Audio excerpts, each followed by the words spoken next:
Hello everyone, welcome back, or welcome if you're new. My name is Anna, and it is that time of year again to film a book video. This is going to be all the books that I read in 2022, and this is my biggest year yet. Partially because I included audiobooks for the first time, but partially just because I've been keeping a very tight schedule with reading because I enjoy it so much. So this is going to be a long one, but I have figured out a better way to organize this video compared to my one from last year, which is based on genre rather than just going chronologically through everything that I read. So that way you can find book recommendations easier by skipping to the chapters that you are most interested in. Or if you are a massive nerd like me and want to sit down with a beverage and just blast through this thing, join me, let us go on a journey. And you can also watch at like 1.5 speed to get through it faster. So let's get into it.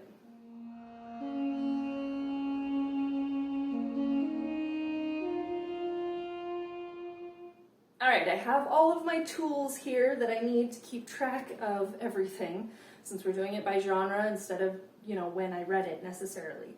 So first up, we are going to talk about nonfiction books. This was surprisingly my largest category this year, which was very unexpected. But let's go through. So for my nonfiction books that I read, the first one was German Phrases for Dummies, which I don't have a copy of because I borrowed it, and I did not like it that much. I took it to Austria when I went to Vienna for my tattoo in January this year, which I have a video about if you're curious. But anyway, I don't recommend this book if you are trying to learn travel German phrases. It just had a lot of extra stuff that didn't seem useful and then not enough that I actually needed. What did I rate it? I rated it 2 stars because it was basically pointless. Google was more helpful. The next nonfiction book I read was 12 Rules for Life, An Antidote to Chaos by Jordan Peterson. One of the most controversial subjects of our time right now, which is part of the reason I wanted to read it, because it is a controversial book, because he is a controversial figure, but mainly because I was close with somebody that took a lot of value from this, and I wanted to learn more about this approach to life. I agree with about half of it, personally, but I still think it was worth the read, and therefore I rated it, 4 stars out of 5. I think it's worth a read. Even if you are already set on what you think of Jordan Peterson, I think reading the primary source material that he's known for is valuable. Next up, I read Queens of the Conquest by Alison Weir, which was a fat, chunky history book about 4 major queens in the Middle Ages. And I rated this 4 stars out of 5 because it read like an amateur historian, which, Alison Weir is primarily a historical fiction writer, and I haven't read any of her work, but I would like to. So it reads a little bit like someone who's just very passionate about the history, relaying the information, rather than like a true historian. Now, whether or not that's good or bad is up for debate. I really liked the book, I liked the approach, and I learned a lot in the process. This is one that I listened to, so that was helpful for getting through it faster. Already needing the tea.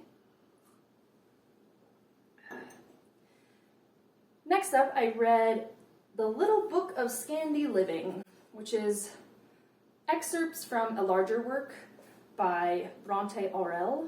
I hope I'm saying that correctly. This is one of those ones that you find in the bargain section at Barnes & Noble, and I'm kind of into learning more about contemporary Scandinavian culture, so this was a nice little bite-sized way to get into that, and it's really good if you like that kind of thing. Scandinavians are well known for their minimal, very moderate, balanced approach to life, and they're considered one of the happiest peoples.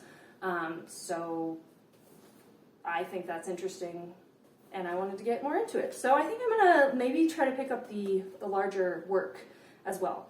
But I rated this, let's see, what did I rate this one? 5 stars, not surprised, it was great. Okay, so the next one that I read was The Children of Ash and Elm by Neil Price, which is a pretty chonky history on the Vikings. It's pretty new and was fairly popular there for a bit. It's a good read if you want to learn more about the Vikings. I rated it 4 stars because I felt that the author / archaeologist, Neil Price, was doing the thing that is very slippery when you're in the field of history or archaeology, where you go looking for something to suit an argument that you would like to find. So there were a few things in here that felt a little contrived, like he wanted to find this thing about the Vikings and then, oh, here's the evidence to support it.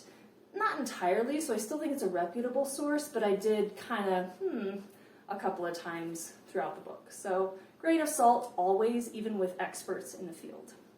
Next for nonfiction is The Rise and Fall of the Dinosaurs by Stephen Brusatte. And I still think about this book. It was great. I love dinosaurs. I have always loved dinosaurs. And this was a really good way to... It's like the perfect balance of the layperson interested in dinosaurs and the scientist or the mega nerd that wants to learn more. It just furthered my love of T-Rex, so call me basic, but, you know, it is the king. So highly recommend this book. This is one I listened to, and it was just really entertaining, but I would sit down and read it. You know, some books I think are suited better for audio versus just sitting down and reading it. At least that's what I've learned this year anyway. But I rated this one 5 out of 5 stars. Excellent science read. Next, I read a book that I would not have stumbled upon if I hadn't worked at a bookstore at the time. This is How to Live Like a Monk, Medieval Wisdom for a Modern Life. Also, it's just cute, you know? I'm not like super into self-help books, but this is totally up my alley. And it was really good. It was like obviously written by somebody who knows what they're talking about, and it's got cute little pictures, but it's just, it's a really cool topic, I think. I mean, illumination just has my heart. But yeah, really cool idea about incorporating minimalistic lifestyles from medieval monks into your own life for finding greater happiness, basically. It's not preachy, so it's my kind of thing. Definitely 5 out of 5 stars for me. Next up, I read another book that I would not have known about had I not worked at a bookstore at the time. This one's called Someone Other Than a Mother, Tearing Up the Social Scripts and Rewriting a Life Well Lived by Erin S. Lane. This is a book that the topic sounded like it was very much in my vein because I don't want to get too into it, but I don't want children. I have never wanted children, and it's a very taboo subject. So I thought this book was going to cover more about how to navigate life as a woman who has no desire to do any sort of mothering. However, I felt that this book fell short of that promise, and so I only rated it 3 out of 5 stars. So I felt that it was kind of false advertising, and so I wasn't as thrilled with the outcome.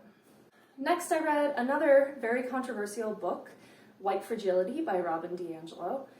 Again, I think I would agree with about 40% of what's written in the book, but I think that with such a heated topic, you have to tread very carefully.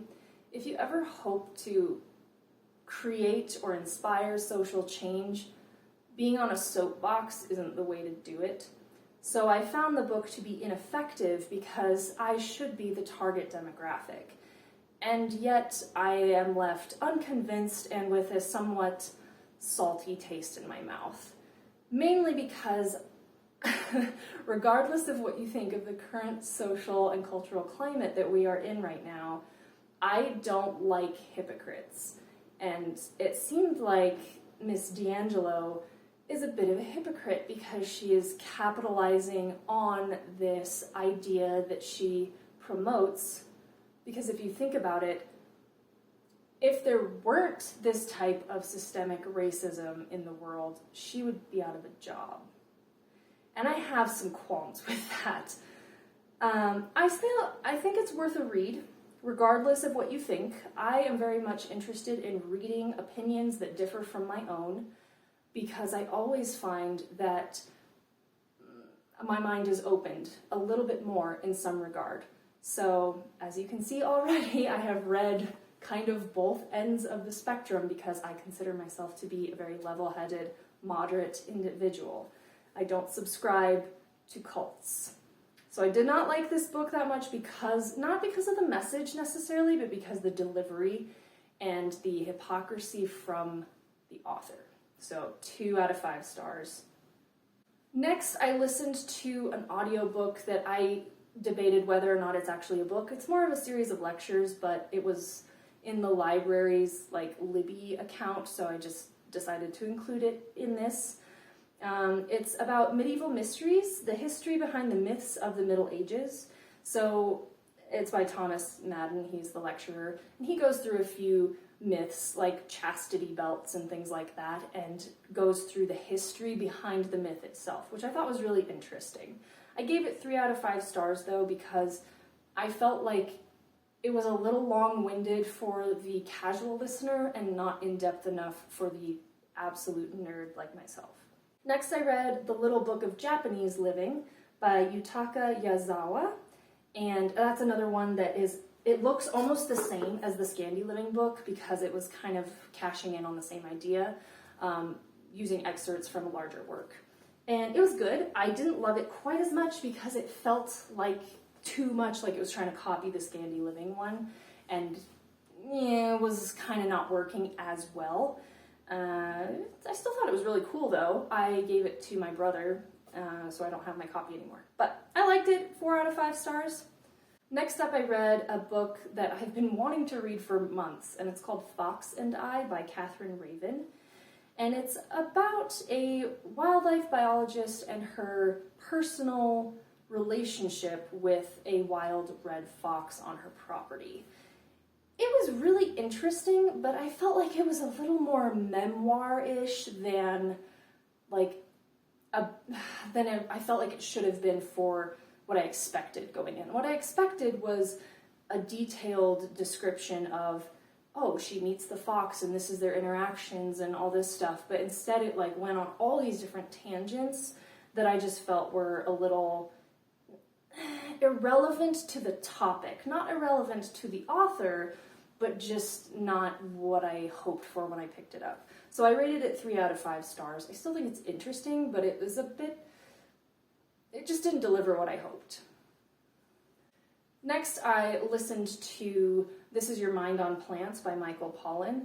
Excellent read. He goes into different drugs, basically. So what all does he go into? It's caffeine, mescaline, opium, and there's one more that I'm missing. Or maybe it's just those 3. It's just those 3. Super interesting, just because of he has a really cool way of talking about human interactions with plants throughout history, which brings into question all of our categorization and our opinions of them as they are now. As someone who has never done drugs, I still found this very, very interesting. I guess I have done drugs if caffeine, so bad. Anyway, 5 out of 5 stars, totally. I love Michael Pollan, he's great. Next, I read The Little Book of Cottagecore, Traditional Skills for a Simpler Life by Emily Kent. How cute is this cover? This seems like it would be the perfect book for me, totally my thing. I have been interested in what people are calling cottagecore for my entire life. So this seemed like very much me. It did not deliver. So this is completely irrelevant as a book because there are no pictures. How are you supposed to learn a skill that you've never picked up before without any pictures to demonstrate what the heck you're doing? There are some illustrations like this, that that's not helpful. So I'm not sure who they were trying to rope in with this book because, like, I just don't understand what they're trying to achieve here. Because this is like if you actually care about getting into traditional skills for a simpler life, you would pick up these topics individually because you want to deep dive, right? I mean, otherwise, it's not really a DIY, it's just a pretty book on your shelf. So, not into it. I rated this one 2 out of 5 stars because it's not completely useless, but I'm not keeping it because I already have books about these other topics that I care about. So, next up I read this book, The Picts and the Scots by Lloyd and Jenny Lang. I found this book at a used bookstore. I was really surprised because it's really hard to find things that are reputable about the Picts and the Scots. These are by 2 archaeologists. As you can see, it's really pretty accessible. It's not a slog. It's really interesting. And as somebody who studied the Picts and the Scots in Scotland, I can say pretty confidently that this is a reputable source. If you actually care about learning about this stuff, there's a lot of bullshit out there, guys. There's a lot of just people claiming to know everything about the Picts, and here's the best kept secret. We don't know anything about the Picts, except for the archaeology and the king list. That's it. So if anybody claims to know more about them than that, then you just stop reading.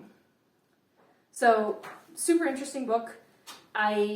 One of my main complaints with most history books is that I think you need to make your audience very clear from the get-go. I wish this book was more in-depth because for me, I'm not really a beginner with this subject, so I wanted more. But I think if you were starting off, you might be able to get through this. But the other thing is that it was a little bit dense in the wording and everything. Like if you don't know the places and the names and everything that's being referenced, you might get lost, and that would drive me insane. So it was a 4 out of 5 star read because for me personally, I really got a lot out of it, even though I wanted more from it. But I think if you're a beginner, this might be a bit much. Also, I don't even know if you can find this anymore. It looks like it was self-published or a very, very small publisher from like the 90s. So it might not even be accessible at all anyway, but I liked it. Next, I read A Promised Land by Barack Obama. This was a monster book, the largest book I read this year by far. It's like almost 800 pages. So I listened to it because I knew that I was not going to sit down at the end of a work day and read this. So I listened to it in the car on my way to and from work, and it was good. I found it interesting to learn about the whole point of me picking it up was to learn about some of the inner workings of the way our government operates. I do think that my biggest complaint was that it kind of showcases itself as an in-depth behind-the-scenes look, and it didn't really feel behind the scenes at all. Like, it's more about Obama's rise to politics and stuff, which was very interesting, but I wanted more about the behind-the-scenes of our political sphere. It was interesting to get his unique perspective as the president, but it didn't give me the sort of exclusive look I was hoping for, because he published this after he was done being president, so I wanted a little bit more on that end of things. So I rated it 3 out of 5 stars because of that, because it was a long read for not really getting entirely what I hoped for from it. Next, I listened to Get Well Soon, History's Worst Plagues and the Heroes Who Fought Them by Jennifer Wright. And this was probably my favorite book that I listened to this year. This book has a perfect balance of like absolutely disgusting, horrifying information, and also it was quite funny. I felt that the author brought a sense of humor that a topic like this needs because it's so dark. Very interesting. I learned about different pandemics, if you will, epidemics, and plagues, not just the Black Plague, that I didn't know about before. So, very cool. 5 out of 5 stars.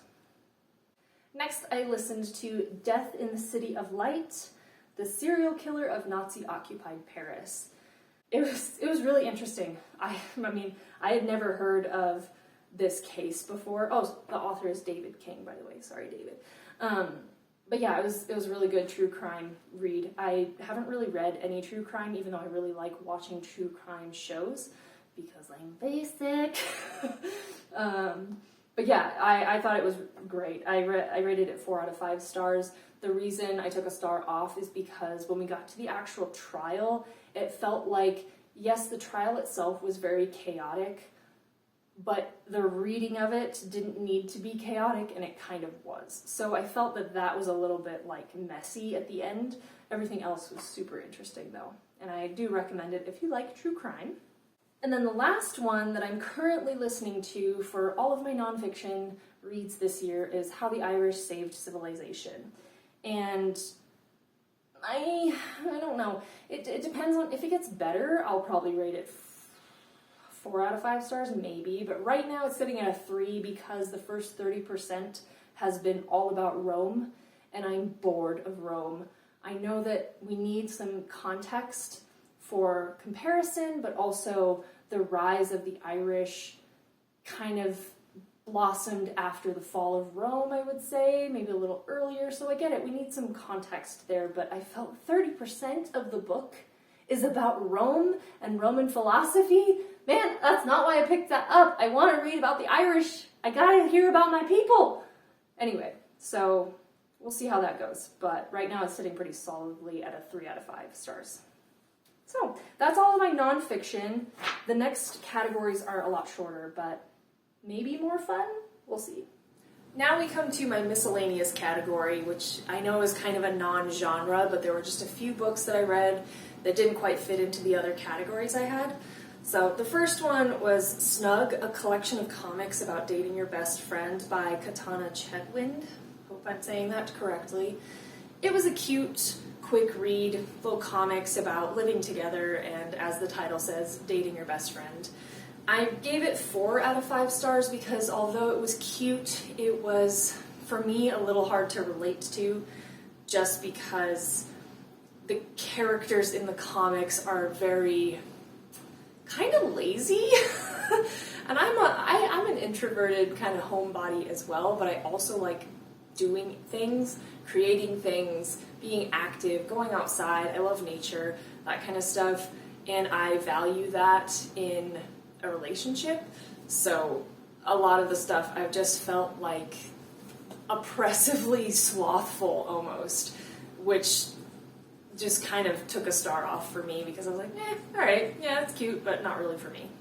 The next book I read in this category is The Unwinding, which is a collection of poetry, but with a sort of like narrative almost. I don't know how to describe this book. It's really beautiful. That's what kind of drew me to it, because the illustrations are so lovely, and each poem kind of captures a certain, I don't know, moment or mood, and the whole thing feels very cozy for winter, I think, specifically.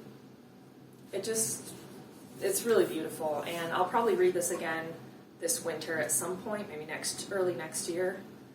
But yeah, I rated it 4 out of 5 stars because I kind of wanted more poetry. Like the illustrations are gorgeous, but I think maybe it's too heavy on the illustrations, and some of the poetry felt like it got put on a back burner, like it could have been a little more polished or just more of it or more of a theme. Something was missing, but I still really like this book. The next one I read was V for Vendetta, which everybody should know about, unless you live under a rock. Some people do. I do occasionally. I liked the concept a lot. And yes, I've seen the movie. I saw it like a long time ago, like 13 years ago or something, like when it was fairly new. So I was kind of familiar with the story, but I haven't seen the movie since, so I didn't remember all the details. The concept is really cool. I personally did not like the way that the panels were set up because I felt like it wasn't natural for me to read it. And I've read graphic novels and comic books before, so I just felt like I was getting left behind with some of the stuff. I'm like, wait, what is coming first? And if you look at it, it shouldn't be that confusing, but for some reason it just didn't gel with the way I read, and I personally didn't like the art style. That's just me, but I really like the concept.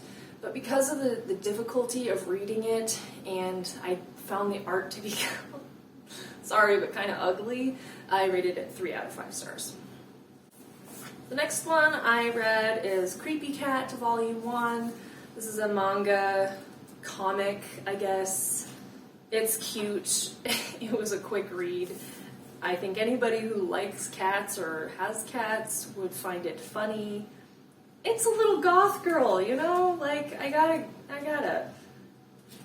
don't know what else to say about this. I really enjoyed it. I think it's 4 out of 5 stars worthy because it's so, like, we were just getting to the good bit at the end.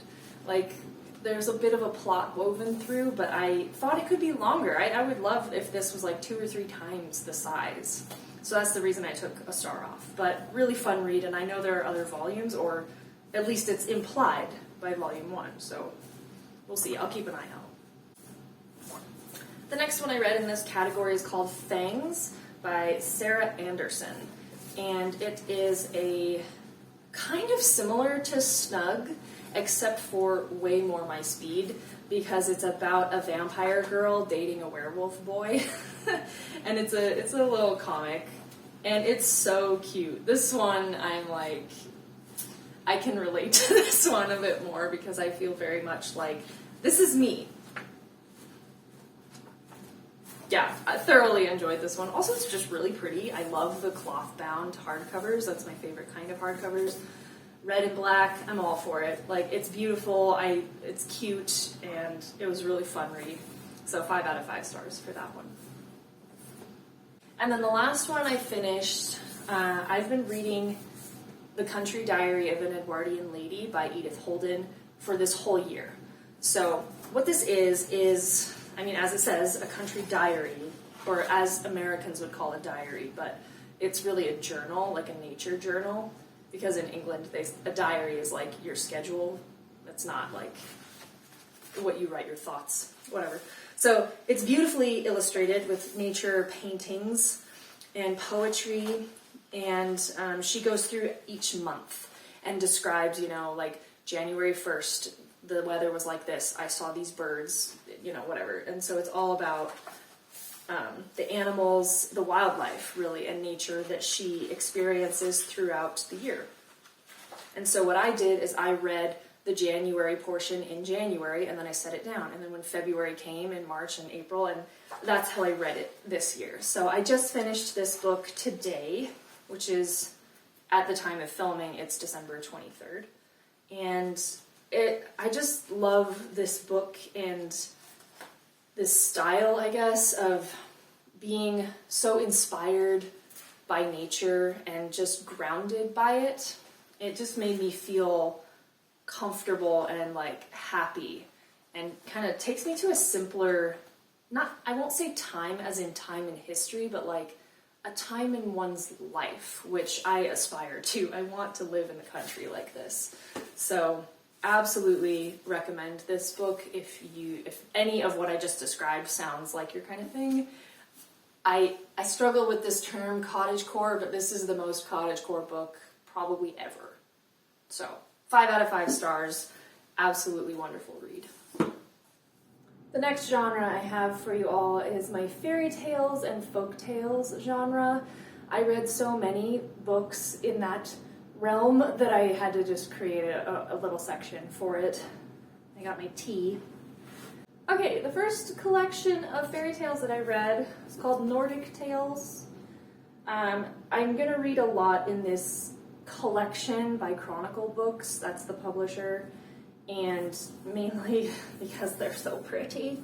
I saw these when I used to work at a bookstore. This one, I think this one might be my favorite of all of the fairy tale collections I've read. They're all beautifully illustrated by different artists. They've all got different categories of fairy tales. And I love the ribbon bookmark, thank you, and just, I love the style. But this one's Nordic Tales, so it goes through Norway, Sweden, Finland, Iceland, and Denmark. Those are all the countries that they took folktales from to create this collection. And I really like that in fairy tale collections when they say which country that the tale is from, because there are some collections that there's one later that I will talk about that does not have that, and it bothers me because there is nuance. Oh, buddy. There is nuance in different cultural storytelling traditions. So yes, this is all Nordic, so you can tell certain themes pop up a lot, but they're all a little bit different, and I want to know like specific regions where stories come from because I'm obsessed with stories, obviously. Anyway, 5 out of 5 stars for Nordic Tales. It was a great read. It had some familiar stories to me, such as East of the Sun, West of the Moon. Oh, it's such a good story.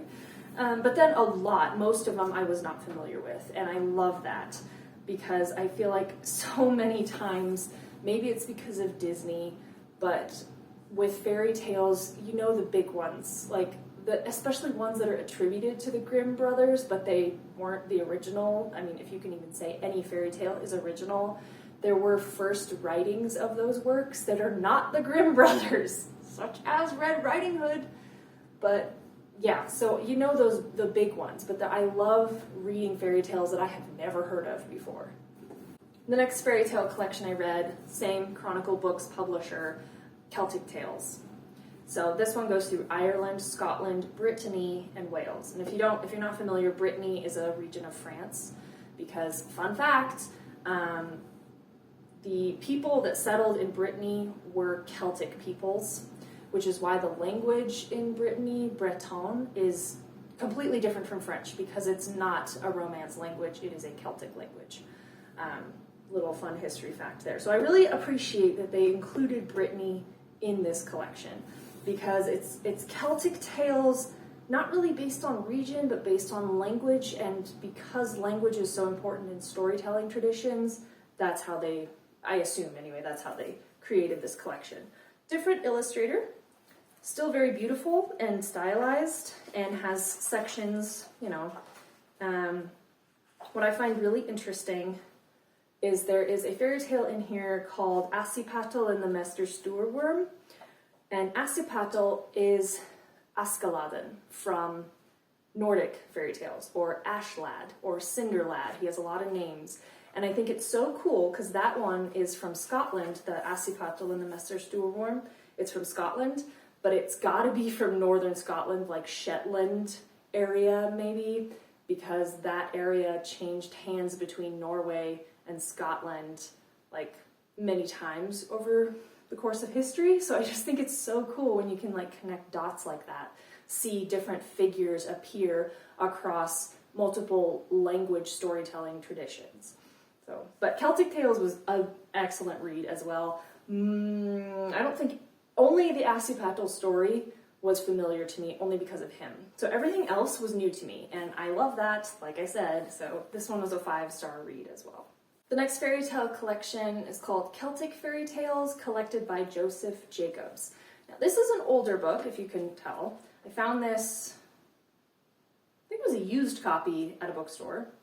This one has some really cool tales in it. The only one that was even like remotely familiar to me was one called, let's see, I think it was, Gold Tree and Silver Tree. It's a Celtic retelling or adaptation, rendition, whatever, of Snow White and the Seven Dwarfs. It's a very, very similar story, but with, a Celtic flair, and I really liked that. I think it's super interesting because Snow White is one of my favorite fairy tales as well. But yeah, these were all really cool. And the reason I rated this one 4 out of 5 stars instead of 5 is because Mr. Jacobs does not include the region where each tale comes from. I was trying to guess as I was reading, some of them, the names give it away, whether it's like Welsh, like Olwen, that's probably Welsh. There's some names that are like very distinctly Irish. I would bet that any of the Jack ones are Irish. There was one in here, I just saw it. Oh yeah. I'm probably not saying it right, but Munakar and Manakar. Some of the names in this, besides that, seem very Scottish to me. I could be wrong, but that's the thing, is like I really want to know the region. Great fairy tales, really cool to read some of these that, I mean, pretty much all of them were unfamiliar, but I want more detail about the origin. The next fairy tale collection I read is also by Chronicle Books. It's the Russian Tales one. It's really beautiful, and these stories were really cool as well. I liked the idea because I've never really gone into any sort of Slavic folklore, and I really want to dive into that more. And I like that this one is just Russia, but I feel like they could stand to do something similar with like what they did with Nordic tales, is having like Ukrainian fairy tales and like all these different ones that are also Slavic countries. That could be really cool. But I feel like a lot of Slavic folklore gets lost in the Russian world because Russia is so massive. But really beautiful illustrations, really cool fairy tales. I enjoyed it thoroughly. So this was another 5-star read for me. Okay, the last fairy tale collection I read is also by Chronicle Books. It's called Monstrous Tales. So, stories of strange creatures and fearsome beasts from around the world. So this one isn't set to any particular region. It is truly all over the place. There's stuff from South Africa, Iceland, Estonia. There's Ukraine in here, Scotland. There was like one from Syria, let's see. And there's Guyana. Really cool collection of areas that they're taking from, and I like the idea of doing a theme outside of region to show, I guess, a thread of similarity throughout the world, basically. This one wasn't as great to me, and I think because,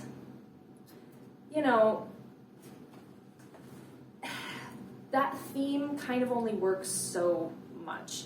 Like the sections, because each of the Chronicle book, like fairy tale collections, have had like themes. I'm trying to find a page. So like this chapter, if you will, is called After Dark. So all the tales in this section have that theme in common, is After Dark. Some of them have like transformation is another theme. I felt like the themes in this book were too contrived. They were trying way too hard to replicate the success of the previous collections, that this just felt all over the place and not in a good way. They tried to bring it all together with this monster theme, but it just felt like, what is a monster, versus like a mythical beast? And it seemed kind of all over the place. Like you could do something. This just hit the mark that they were trying to go for, I think. I didn't hit the mark, that's what I mean. Missed the mark. So this is not one I'm going to keep because of that. I just felt like it fell flat for me. Some of the individual stories I really liked, but as a collection, I don't think it works very well, unfortunately.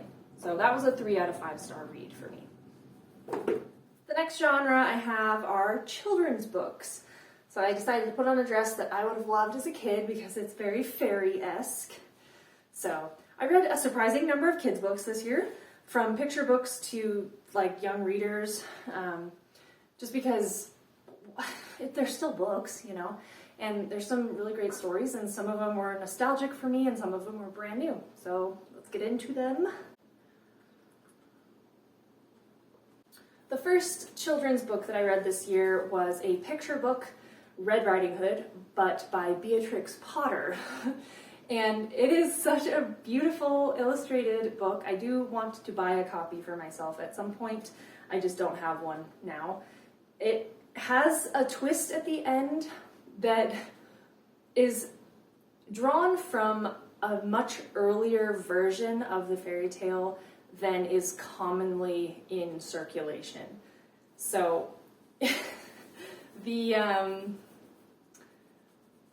oldest version of this fairy tale that I have read, like in a book, was from the 19th century, and that version is a lot darker, and I liked it. So this plays on that a little bit. It has a twist at the end that you're just like, what? It's great though. I love Beatrix Potter. So this one was a 5 out of 5 star read for sure. The next one I also don't have a copy of because I don't want one. It's called Night Owl by Christopher Denise. And it's a cute little, it's about an owl who wants to be a knight, and there are dragons and stuff, and it's a cute little story.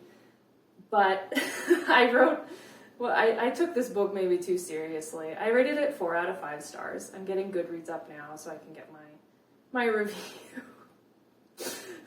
I mean, there's a spoiler, but it's a picture book, guys. So if you're watching this video and you're going to be offended by a picture book spoiler, get some tea and calm down. My review of Night Owl is as follows.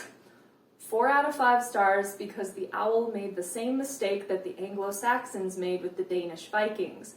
Paying a bully to go away may only make them stay and require you to keep paying them, hence the Dane Guild.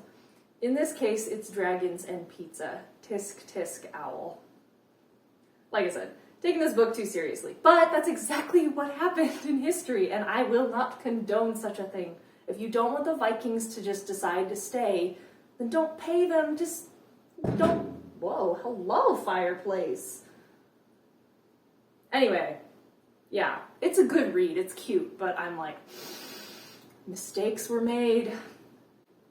The next children's book I read is called Pax by Sarah Pennypacker. And it's a cute little illustrated story about a fox and a boy. And the boy who kind of raised the fox, and they get separated. It's not dissimilar from the Fox and the Hound Disney movie, because I haven't read the book, which I want to, but it's really hard to get your hands on the Fox and the Hound book for some reason. Anyway, I don't know the exact age range for Pax. I would say 9 to 11, maybe? But, I mean, I'm 31 and I read it and enjoyed it, so, who cares? And also, it depends on your child, like, what reading level they're at. So, it's all relative anyway. But I really liked this book. I thought it was a cool little adventure story. I really like books in the perspective of animals. Some of them do really well, in my opinion, and some really don't. Even within the same author, because I love Call of the Wild and I despise White Fang. Whatever. But this book, Pax, I rated 4 out of 5 stars. It didn't blow my mind. It was cute, though. So it's worth a read. If that sounds like your kind of thing, then go for it. The next children's book I read is another picture book. It's called The Poisoned Apple, A Fractured Fairy Tale by Anne Lambelet. I'm so sorry. But, hello, Snow White. This is totally my kind of thing. And it is a twisted retelling of the fairy tale of Snow White, but like more from the perspective of the witch. And it's just really cute. I don't want to give too much away, I guess. I'm more worried about spoiling this than Night Owl, whatever. But it's really cute. I love fairy tale adaptations especially illustrated. I just love fairy tale adaptations. Let's just leave it at that. Even if they frustrate me. This one does not frustrate me. It's good. It's about the poisoned apple and its journey trying to make its way to Snow White, kind of. So, super cute. I bought it, so it's a 5-star read. The next one I read for children's books is another picture book called The Runaway Bunny, which is a lot older. It's by Margaret Wise Brown. And this is one that I grew up with because my mother really loved it. I reread this, obviously, this year. That's why we're talking about it. I really hate this book. I think it's an awful message. I'm sure that's controversial because if you're a mother and you're reading this and you're like, oh, it's just so cute and wholesome. To me, I'm looking at it from the baby bunny's perspective of being smothered. And the whole thing is like the bunny wants to run away and like do its own thing, but the mother bunny is always there, like watching and stuff. I mean, first of all, it's a little bit creepy, but second, it just has I think a darker undertone of an overbearing mother. And I don't like that. I think that that's not a good message. It's like, yeah, the bunny is a baby, so it's different than, but it's still like this whole like mother-child dynamic can be very great and very wholesome and healthy, but sometimes it can also be toxic, and this feels like that kind of thing. Again, maybe I'm taking this book way too seriously, but I didn't think it was a good message for children. I think it's just kind of stroking a mother's ego. That's my opinion. Feel free to disagree. 2 out of 5 stars for this. It's beautifully illustrated. That's the only reason it didn't get 1 star. The next children's book I read is The Wind in the Willows by Kenneth Grahame. I have never read this book before, and it's a classic, I guess. I have an issue with the word classic because it almost doesn't mean anything. Like, how long does an author have to be dead for something to be a classic? But it's a great read for all ages. I don't know what the age range would be for today because honestly, I feel like sometimes children's books that are written contemporarily to us now kind of dumb things down a bit for kids, and you don't have to dumb it down as much as you think you do for children. Like, they're smarter than a lot of people give them credit for. So I don't know what age range for this, but I think it's a good read for, I mean, I would have read this probably as a 10-year-old and enjoyed it. I read Call of the Wild when I was about that age and Julia the Wolves, so this is, I would say, the same difficulty, but it's a cute story. So this one is a 5-star read for me. I'm not keeping this version that I have because I'd like to find a really pretty, maybe a hardcover one, because I want to read this again at some point. The next children's book I read is another picture book. It's called The Kitchen Knight, A Tale of King Arthur, retold by Margaret Hodges. The reason I picked this book up is because there is a book also by Margaret Hodges that is St. George and the Dragon. That's the same kind of picture book, beautifully illustrated book. It's, I think, maybe the reason that I fell in love with the medieval period, because I remember reading that book in the library, but I've never actually read the words. I only ever looked at the pictures. So I bought that book and I still have it. But anyway, in my search for it, I've discovered The Kitchen Knight. And of course, it's about King Arthur, so I have to read it. I can't stress enough how beautiful the illustrations are. And this is an interesting tale that I've never heard of before. So, yeah, I mean, it's kind of Green Knight-esque, but it's different still. And I think that, I mean, you could read this to any age kid, probably, or have them read it. But I rated it 5 stars. I think it's a great story, and it's just really beautifully illustrated, and it feels nostalgic for me, even though I just discovered it this year. So I definitely recommend it. The next children's book I read is The Wolves of Willoughby Chase by Joan Aiken. These last names, man, they're getting me. But this is an older book, too. I think it was written in the 60s, I want to say. 1962. It has that sort of destitute children on an adventure, and no one believes them, and they're on their own kind of a thing going on. So it's not a bad read. I think maybe I would like it more if I had been a child reading this for the first time. I would say, again, like maybe the age range is like 9 to 11. I don't really know, because I don't keep up with how kids read. I keep up with how I read as a kid. So, yeah, but this book fell a little bit short of what I hoped for. because the wolves of like, it's not really about the wolves, they're just there. And also, maybe I'm taking this too seriously, but there haven't been wolves in Britain since I think it was the 1600s. Somewhere in the late Middle Ages, there was an effort to eradicate gray wolves, Canis lupus, from the entire island of Britain. So they would not exist in the 19th century. And I felt like that was the only thing that was not realistic. And I think if you're going to do something as bold as that, like have these like bloodthirsty wolves in the woods in England where they don't exist and haven't for centuries, then you need to have other like fantastical elements, at least for me, because I just kind of roll my eyes. I'm like, did you not do your research, or are you like consciously doing this thing that doesn't make sense for reality? If it's the latter, then I think there needs to be more of that present in the book. So it was a 3 out of 5 star read. I would recommend it if you're a kid. Maybe the right person would think this is good, but I'm just like, me. It was a book. The last 2 children's books I read were also picture books, but these are nostalgic for me because I read these when I was a child, and they are both by the author Bill Peet, who is an illustrator and author, but he worked on a few Disney films. The one that's coming to mind for me is The Sword and the Stone, and that's coming to mind because I love that movie. It's one of my favorites. This is The Womp World. I think this is a good book for pretty much anyone to read. I love this book. It's one of my favorites by Bill Peet because it speaks to my love of nature. Basically, the Wumps are these cute little capybara-looking guys, and they're living on a peaceful planet. And then these polluting aliens come and create industry on their planet, driving these guys underground. And then the pollutions, are they called pollutions?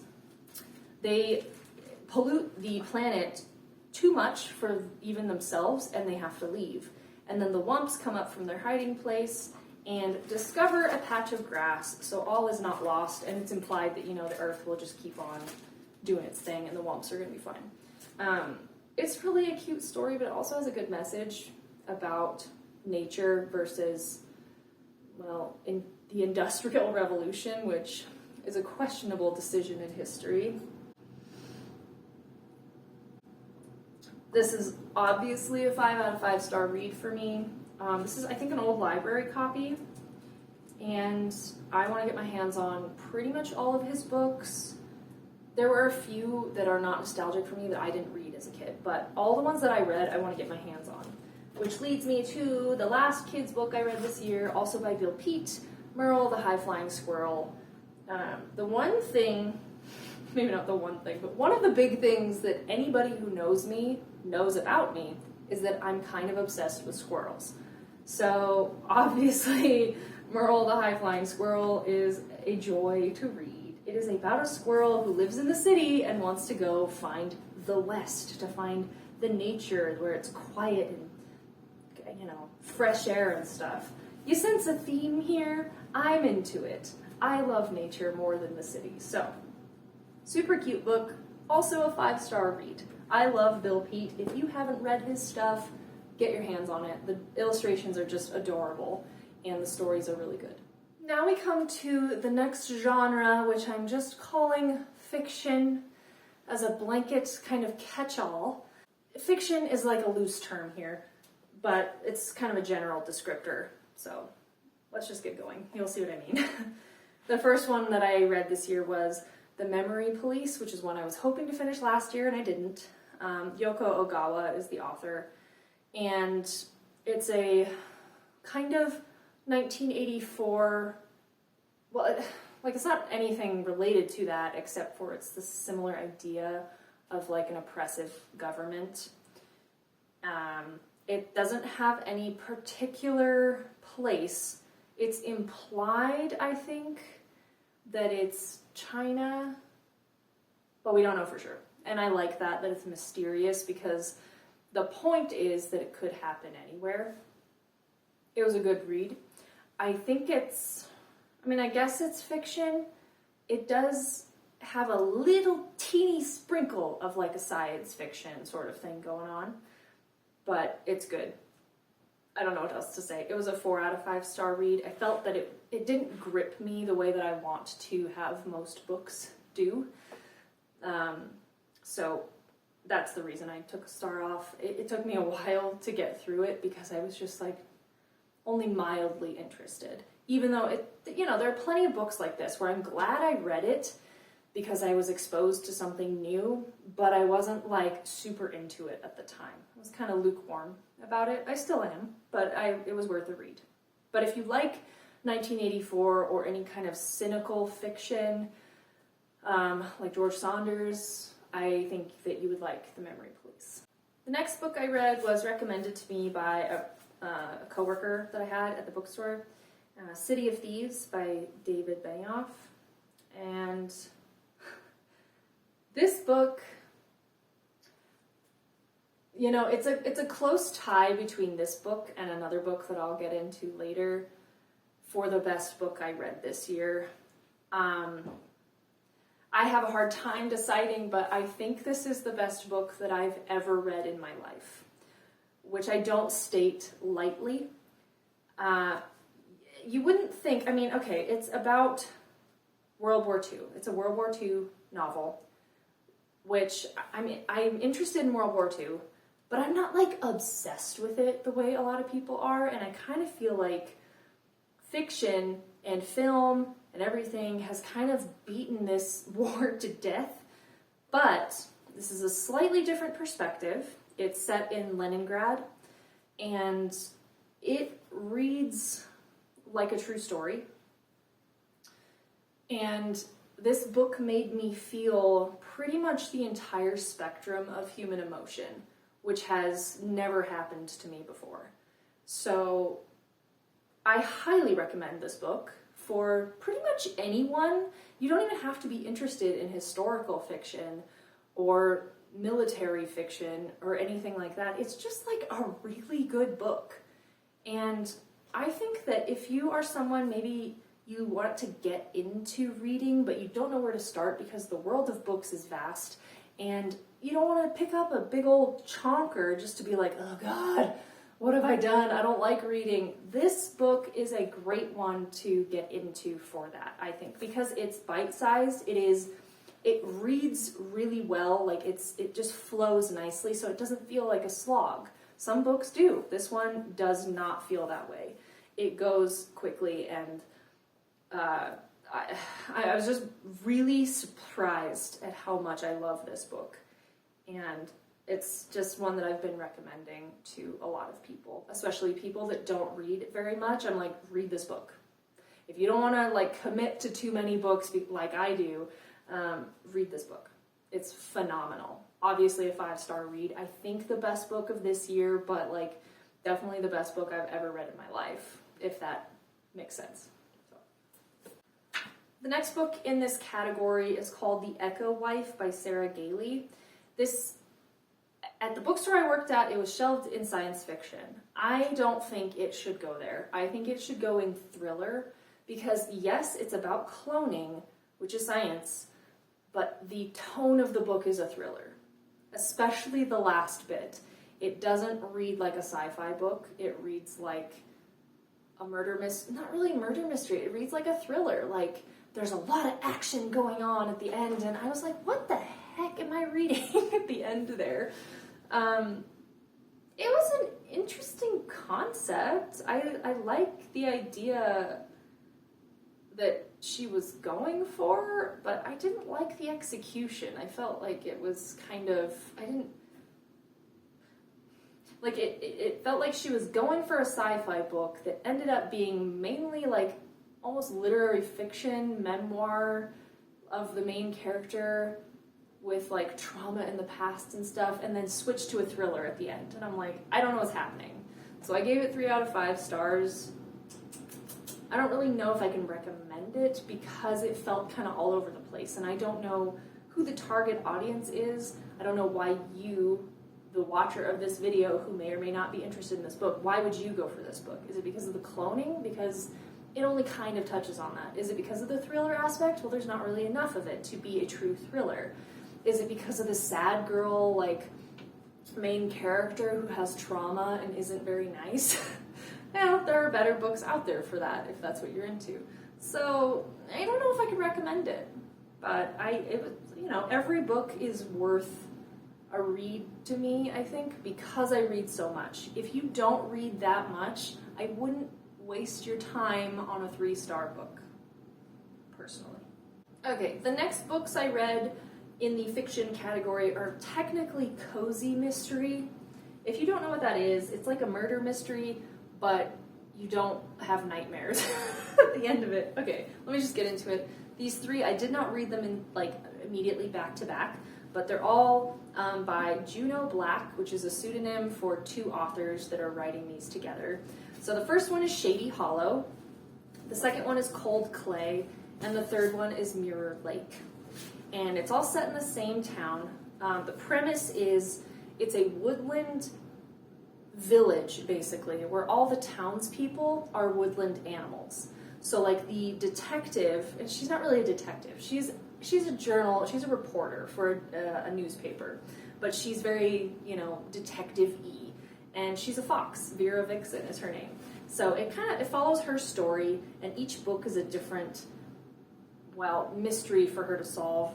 I think they're all murder mysteries. Yes. All 3 are murder mysteries. But they're really cute. So the mystery itself is good. I thought I knew who was going to be responsible or what it was going to turn out to be like. And in the first book, I definitely guessed it earlier than I think they were intending to.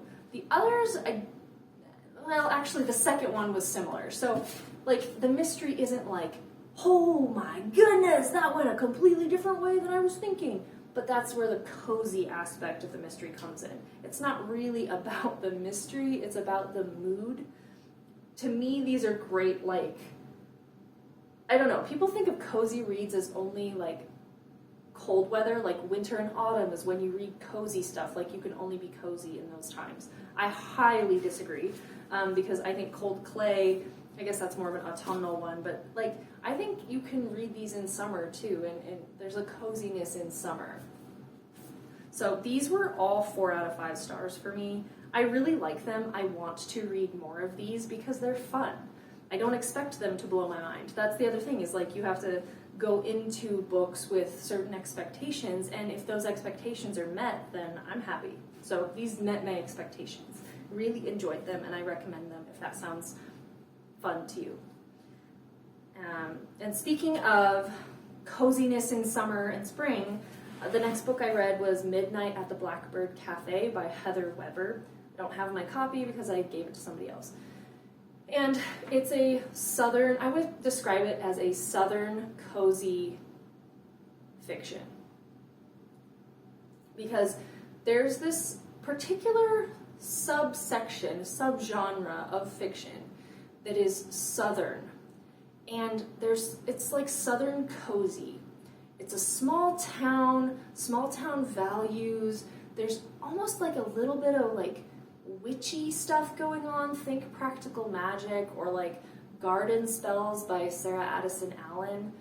Those books are very southern to me, even though Practical Magic is set in Massachusetts, but there's that similar mood. And so Midnight at the Blackbird Cafe definitely has that mood because it's set in a small town, and there's this family drama and some mysteries in the past and stuff that she's got to figure out, but all the while she's running this cafe where these almost magical blackbirds exist, and there is that magical realism aspect to it.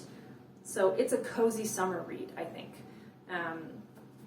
I rated it 4 out of 5 stars because I don't love when books or movies try too hard to get me to feel something, to cry, and I just felt a little bit of that towards the end of this book. So, it's good, but I gave it away. That says that. However, it was good enough that I read another book by the same author later in the year called South of the Buttonwood Tree. And this has a very similar thing going on. Now, I'm looking at my rating. I rated it 3 out of 5 stars. And I think that Midnight at the Blackbird Cafe and South of the Buttonwood Tree could easily be switched in terms of my rating, depending on which one I read first. Because, well, she wrote Midnight at the Blackbird Cafe before South of the Buttonwood Tree, I believe. So it felt like South of the Buttonwood Tree was basically a copy-paste of every single element in Midnight at the Blackbird Cafe with different character names and a different, main struggle for the main character. But there's, 2 women that are connected somehow, and they come from families that hate each other, and the family mother hates whoever, and it's all these things are the exact same in both of these books, and I don't like that, because I'm like, okay, what else you got, Heather? What else do you have? Because I liked the mood of Midnight at the Blackbird Cafe, I liked the mood of South of the Buttonwood Tree, but I felt like they're copy-paste of each other. It's like you're dressing twins in different outfits and thinking we won't notice that they're twins rather than just sisters. That's how it feels to me. I wish I had read South of the Buttonwood Tree first, because I think I like the story of this better, but I enjoyed it less because it felt too copy-paste.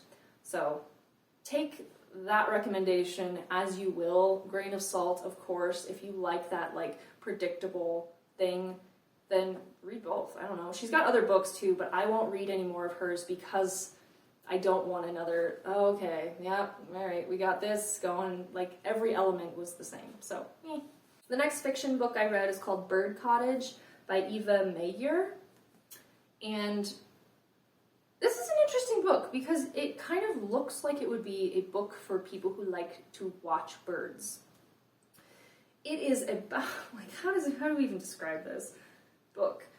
It's a fictionalized story about a real person, Len Howard, who studied birds, and there's a picture of her in the back, who studied birds at her cottage. So already it's kind of a weird premise.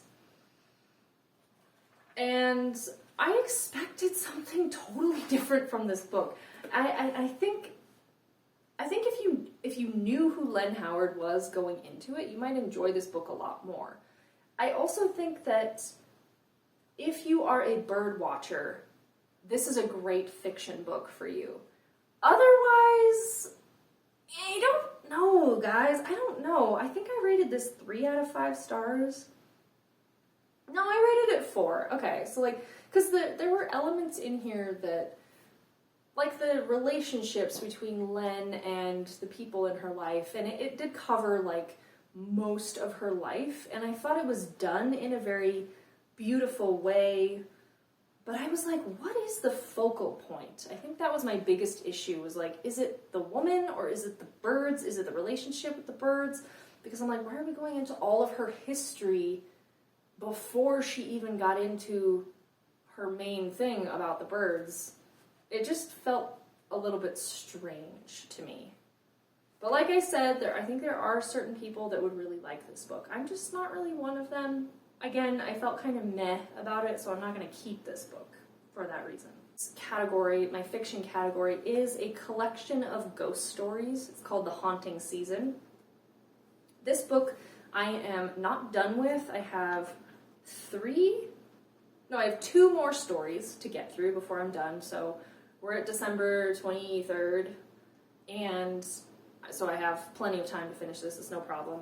I think it's going to be a 5 out of 5 star read because every story, except for one story I was like, okay, I get that was interesting, but everything else I'm like, oh, that's really good, and it's great. And it's I kind of thought it was going to be more autumnal, but it's definitely a winter read. If you could read this in December, perfect.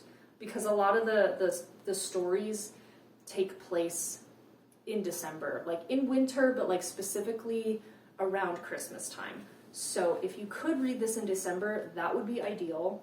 I think it adds to the whole ambience and the experience of reading it. But it's about ghosts, so yeah. And now we come to the romance genre. And this year is the first year that I have ever read any romance. I turned my nose up at it for, well, my whole life because it looked lame, cheesy, whatever, or just like, oh, okay, you read that. And after working at the bookstore, I learned I don't want to turn my nose up at any genre because that's just snobby, and also I'm limiting what I'm exposed to. And what I discovered this year, because I read, I think I read 4 true like romance books. And what I discovered is that there is a spectrum of spice. And by spice, I hope you know what I mean. So the first book I read, a romance book I read, is called Mr. Malcolm's List, which they made a movie about this year. And I was going to make a whole video about the book versus the movie, but I didn't get around to it while the movie was still relevant. I have a lot of thoughts about the movie, even though I haven't seen it. But we're not going to talk about the movie. I'm just going to talk about the book. This is very much a it's quite a bit sexier than Pride and Prejudice, but that's very clearly where the inspiration came from. Mr. Malcolm's List, the literal list that he has of qualities that he's looking for in a woman to marry, is very much like that scene when Darcy is talking about the qualities he looks for in a woman, like, oh, and she'll expand her mind with extensive reading and whatnot. So the author, Suzanne Allen, definitely took that idea and ran with it, and I think it works really well. This is a good one if you're just getting into romance, I think, because there's no actual like spicy scenes in it. It's just a slightly more flirty, fun, a little bit sexy, like take on what would Pride and Prejudice or something in that era look like if it were a little more designed for our modern eyes, I guess. I think it's definitely worth a read if you're interested in anything Regency era, if you like Pride and Prejudice, or if you just want to get into romance. I think it's a good book for that. I just wish it was a little longer because it felt a tiny bit rushed. So I gave this one 4 out of 5 stars. The next romance book I read is The Warlord by Gina Showalter. And I thought, this is on the other end of the spectrum compared to Mr. Malcolm's List. It is very spicy. There's a lot of those kinds of scenes. But I think what saves this book from being just pure smut, not that there's necessarily anything wrong with pure smut, but for me personally, I need a plot. And I liked the plot of The Warlord quite a lot. It is set in a world that Gina Showalter already created, and so she kind of just did the spin-off and is starting a new series with this one, The Warlord. It features, the main female lead is Talia Skyhawk. She's a badass harpy, warrior girl, woman, and she has to remain a virgin in order to ascend to the general level of the harpies, but her planet is invaded by these warlord guys who their leader needs to marry a virgin and then sacrifice her within 30 days. So there's this kind of conflict of interest, the enemies to lovers thing, but I feel like here it's done really well because the characters evolve. They change as things unfold. And I think that is so important for any book, really, but especially with one like this, where the reason that you gravitate towards this kind of the spicy romance is for those spicy scenes. But I think if you just want those scenes, there are other avenues you can pursue besides reading for those. So if you're going for a romance book, you want some substance, some context for the stuff that's happening. And I think that the context of this book is really done well. I quite enjoyed it. So I thought it was a fun read. I rated this one, I think, 4 out of 5 stars. There's maybe a difference of opinion on this book specifically, but I felt like the plot was enough to carry it and it wasn't just the spicy scenes, but maybe other people would disagree with me. But yeah, 4 out of 5 stars, totally worth a read, and I will read the next installment of this series, which I think it's already out, actually, so it's cool. The next romance book that I read is called Highland Thief by Alison MacLean, and I wanted to read this book because the fetishization of Scotland has been going on a lot longer than Outlander's been around, and I wanted to kind of see what the big deal was. This book is another one of those like enemies to lovers thing storylines, which is okay. It's not done as well as The Warlord, I don't think personally, but I mean it's a Highland laird who wants to marry a woman, a very headstrong, independent woman who's just not like the other girls, and she doesn't want to marry him, and it's again a conflict of interest, and then they eventually come together. That's the point of a romance book. It's a little bit spicy, but it's not like nearly anything like The Warlord. The storyline isn't bad. I just I'm not really into the Scotland fetish, and maybe it's because I lived there, but it just feels a little bit, I don't know, like off color almost. And people create these like little fetishes with a lot of things, especially in the romance genre, like with vampires and werewolves and Regency lords, things like that. But it's a little different to me when it's a culture. It's not just like cowboys as a thing, but it's a culture. And I find that a little bit problematic and a little bit weird. I did enjoy the book. I read it while I was in Scotland this year, so it felt fitting. It's part of a series. You can read it by itself. Obviously, I did. But I mean, if you like romance, if you like the Scotland thing, if you liked Outlander, I would check out this book. It was fun, but I don't know that I'll read any others like this, except for Outlander, which I'm going to read next year. The last romance book I read this year is called King of Battle and Blood by Scarlett St. Clair, and this goes into the vampire fetish, I guess, that I was talking about earlier. Full disclosure, I read 50% of this book, roughly, and then skimmed the rest because I thought it was really bad. I rated this book 1 out of 5 stars because there were a lot of housekeeping issues with the book that should have been caught by an editor at the very least. And then there were some major problems with the unfolding of the relationship between the two characters. So I'll try to make my rant quick. The housekeeping stuff I'm talking about is the fact that Isolde, the main character, is supposed to be a warrior. Like, she's supposed to be a badass fighter. And yet she's also described as not being built for running. That doesn't make sense because have you ever tried any combat? It's very cardio intensive. You would be good at running if you are good at fighting. Another housekeeping type thing that just exemplifies what I'm talking about is there's a horse that Isolde is riding in some battle scene or something, and on one page the horse is described as a he. It's very obviously a male horse, and then like 3 pages later it's a she. And that's really awkward. It took me out of the story. It made me roll my eyes, and I'm like, hello, editor. So that's the housekeeping stuff. That's like all the nitpicky things that you can overlook, but to me it bothers me when like a horse changes gender in a scene. That's weird. The biggest problem I have with this book, though, is the relationship between the two main characters, Isolde and Adrian, is extremely toxic. It is also an enemies to lovers, but it's not done well, because there is no tension buildup. It's just like Isolde immediately wants to get with Adrian. Like, she hates him, but she's super attracted to him. And I'm like, I don't care how hot he is. You don't want to sleep with your enemy immediately. You just don't. Like, that's just not a thing. And this is a fantasy. Like, it's a spicy fantasy. I get that. However, you still need to preheat things, you know what I mean? Not just like literally with certain scenes, but also with the story overall. You need some buildup. And there's no buildup really. It's just like Isolde immediately is down.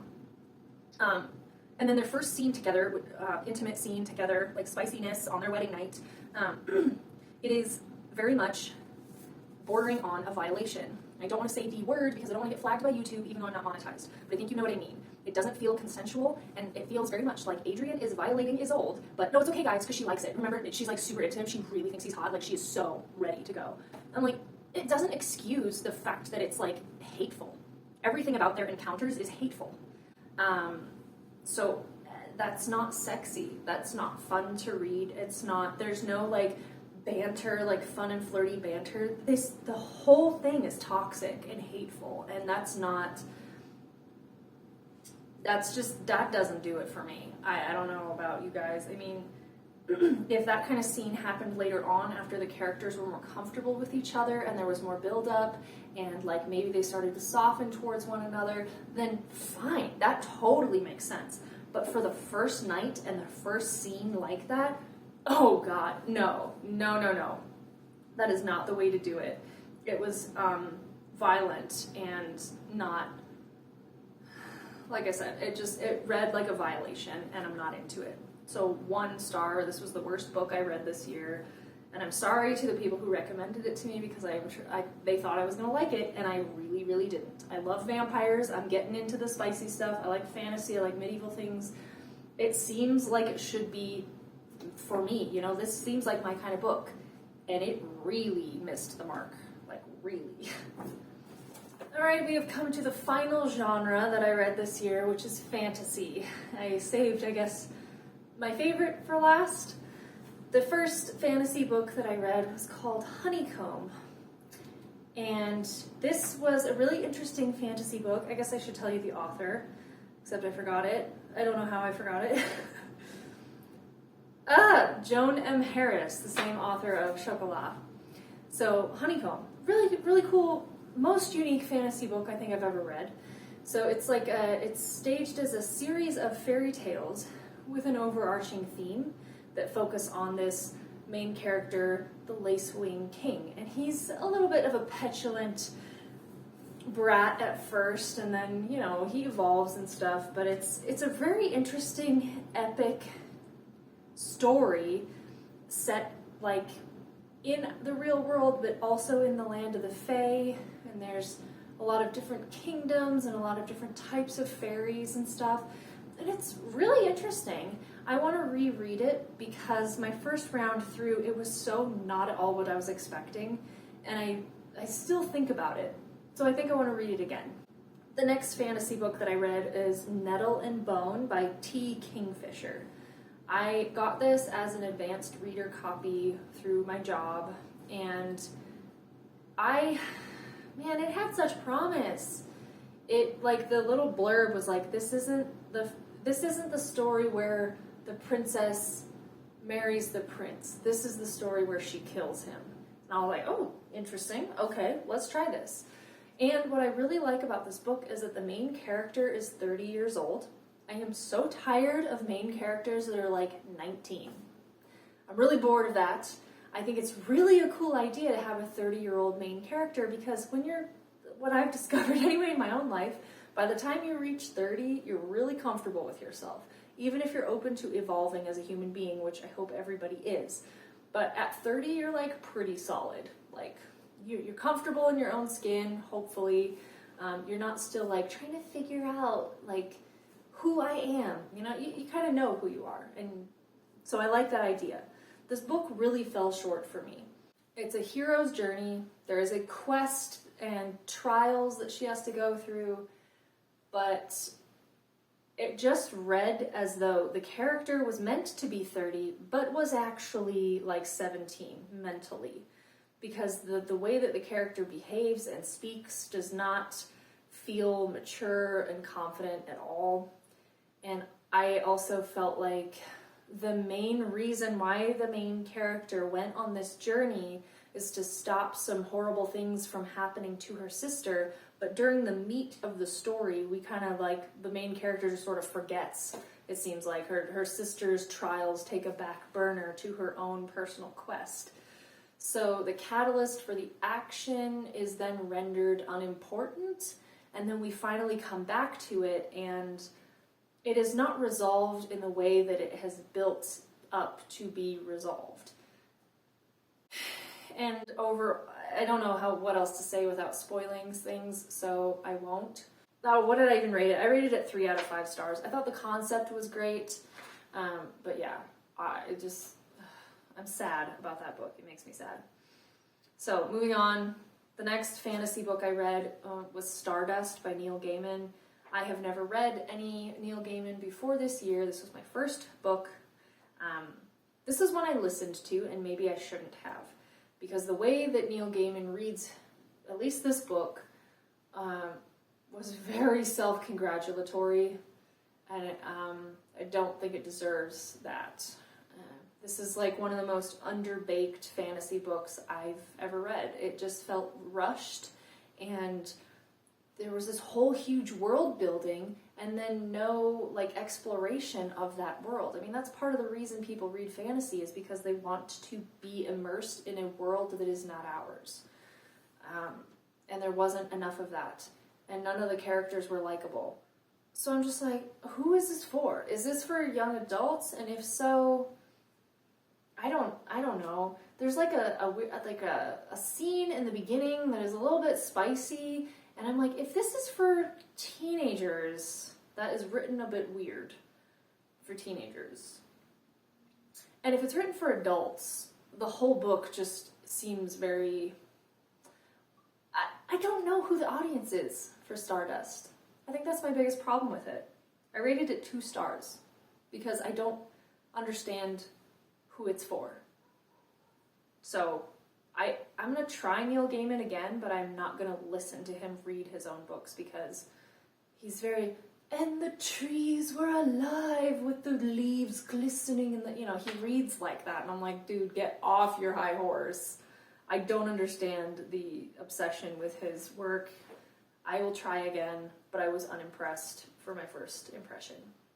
Next, I'm going to talk about the A Court of Thorns and Roses series by Sarah J. Maas. This year I read books 1 through 4, so A Court of Thorns and Roses, A Court of Mist and Fury, A Court of Wings and Ruin, and A Court of Frost and Starlight. I am going to read the last book in January. These books are so good, you guys, okay? I resisted. I turned my nose up at these books because they are so popular, and I'm like, yeah, if they're that popular, I'm like, I don't know, guys. Like, I've tried movies and TV shows and other books that people are raving about, and only to be like, what? Why is this so popular? I don't like it. I don't get it. Anyway, Court of Thorns and Roses is really good. Like, I'm just like all the other girls. It's an excellent series. I think I haven't been that gripped by a story since I read Twilight the first time. And there are some little bit of Twilight-y things in the first book. There's a mortal girl and an immortal guy, and there's a power dynamic that's really imbalanced. There's a bit of infantilization that happens that I don't love. So those are elements that are very similar to Twilight. But overall, it's not Twilight. Obviously, it's not very Twilight-y. But that was the last time that I can remember being so like just gripped by a book, and I can't stop thinking about it even still. And I'm gonna reread the series like soon, probably. Like, I know I have the 5th one to get through, but they are very well written.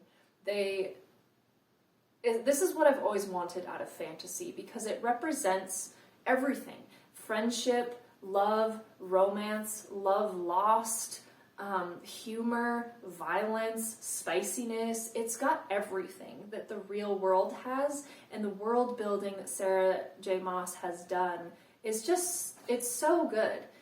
And if you don't know, the first book is an adaptation. It's a retelling of Beauty and the Beast. The second book has a teeny bit of like Hades and Persephone, and then she just kind of does her own thing from there. But I think it's very well done, because she does the Beauty and the Beast idea, but in such a way that feels like she's owned it. Like, it's not just, I'm telling a story and giving it my little flair. It's not that she's sprinkling her stuff on it. It's that she's completely enveloping the story into her world that she's created, and it blends seamlessly. So many of the characters are likable. They're 3-dimensional. Even the bad guys, or whatever, you get to change your opinion about people as the story unfolds.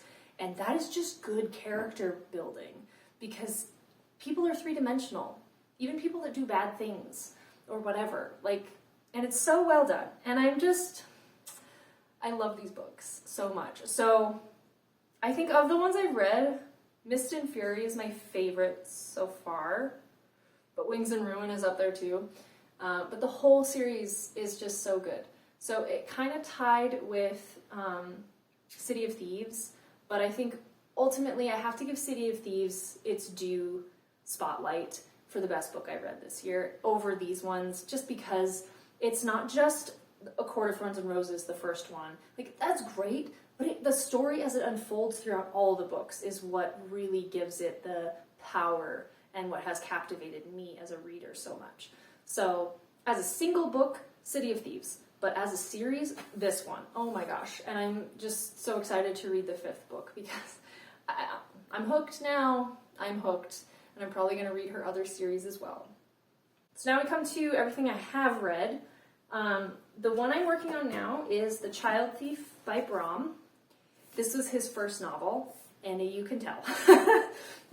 But it's a really cool adaptation of Peter Pan. It's very, very dark. It's violent. It's original, and he weaves in some stuff from the Arthurian legends as well.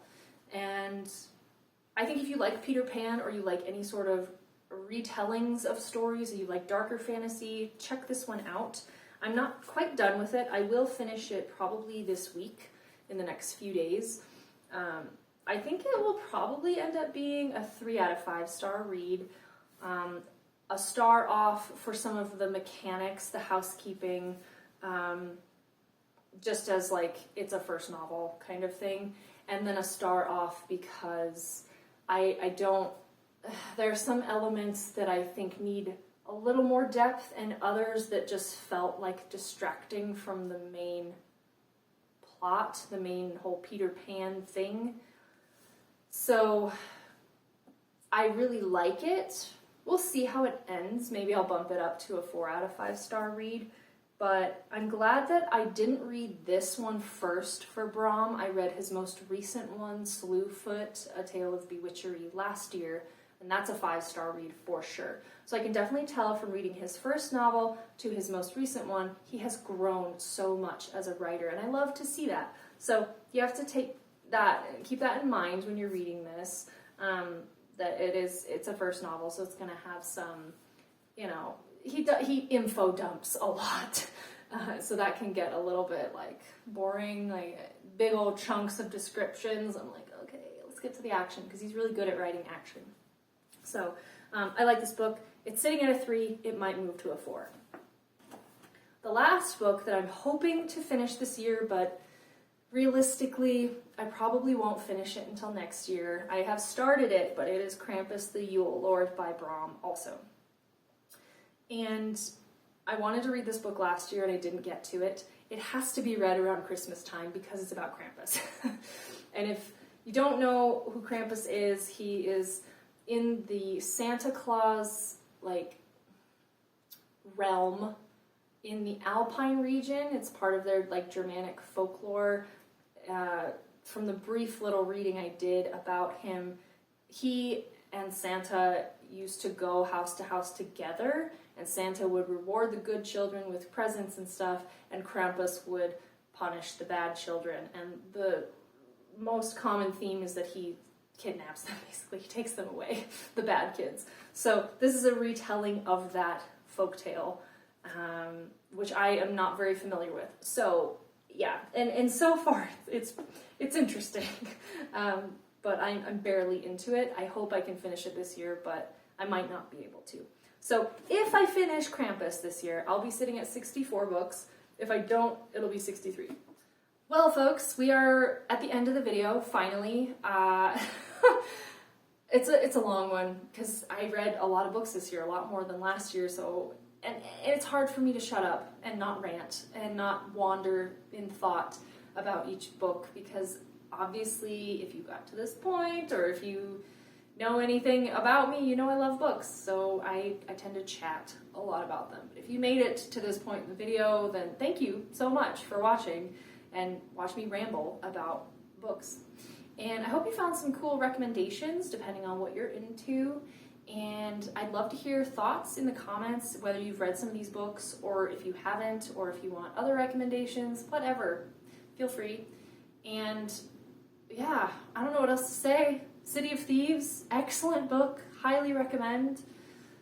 Yeah, best book this year for sure. So, and maybe ever. Like, I'm going to be comparing every book going forward to that one. So, anyway, again, thank you for watching. I hope everyone has a happy holiday and New Year.